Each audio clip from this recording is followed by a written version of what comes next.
Shefi I krimeve në Komisariatin e Përmetit, Dhurim Çenko, është pezulluar nga detyra në lidhje me skandalin seksual, ku një vajzë e mitur u abuzua nga dy punonjës policie, njëri është njerku I saj. Ky rast ka tronditur komunitetin dhe ka nxjerrë në pa jo vetëm krimin, por edhe mungesën e përgjegjësisë. Menjëherë pas publikimit të lajmit, gazetari I Report Televizion Piro Nase u kërcënua në telefon nga një I afërm I shefit të krimeve, I cili nuk pranoi të identifikohej, por nga biseda kuptohet se është I biri. Thuaj edhe një herë se nuk të dëgjova. E bëre atëherë me lajmin që ke hedhur për mua. Atëherë unë isha I vogël. Ja gjyq me babain. Tani o dhe prap lajm për atë. Unë ty që po prish familjen se ti e di shumë mirë që ato nuk I ka bërë vërtet. Ti mos sidh lajme të reme se po ta shohësh vetë ku do përfundosh. Ti, e? Unë. Po, në rregull. Pa merak. Pa merak. Okej, mo. Po pa tjetër. Kush edhe njërë që ta di, kush e thua do të emrin? E thua do të emrin?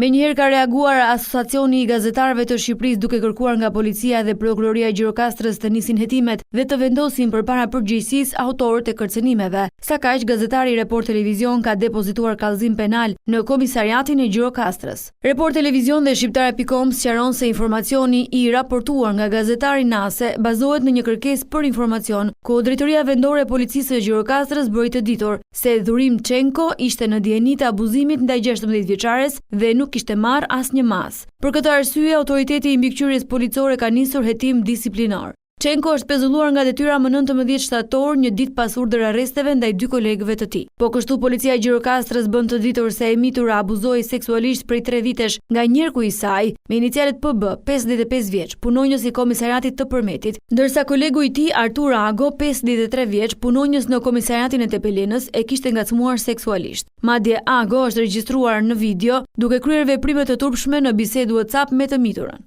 Ngjarja u bë publike më 18 shtator, kur në rrjetet sociale nisën të qarkullonin mesazhe shantazhuese ndaj policit Ago. Ky I fundit u harratis në Greqi, duke I shpëtuar prangave, ndërsa njerku I 16 vjeçares është në mas sigurie arrest në burg. Të dy policët akuzohen për veprën penale ngacmim seksual. Në këtë ngjarje të rëndë janë të përfshirë dhe dy persona të tjerë, Kristian Prifti, 46 vjeç dhe shoku I tij Isi Pasho, 27 vjeç, të cilët akuzohen për shantazh. Ata dyshohet se kanë përdorur të miturën për të regjistruar video me Agon dhe më pas e kanë shantazhuar duke I kërkuar 10.000 euro për të mos e publikuar në media. Rasti I Përmetit ka shkaktuar një tërmet në radhët e uniformave blu dhe ngre pyetje serioze mbi përgjegjësinë e punonjësve të policisë ndaj mbrojtjes së të miturve. Drejtoria e Policisë së Gjirokastrës tha se hetimet përfshin edhe efektiv të tjerë, të cilët dyshohet se ishin në dijeni të ngjarjes, por nuk morën asnjë mas.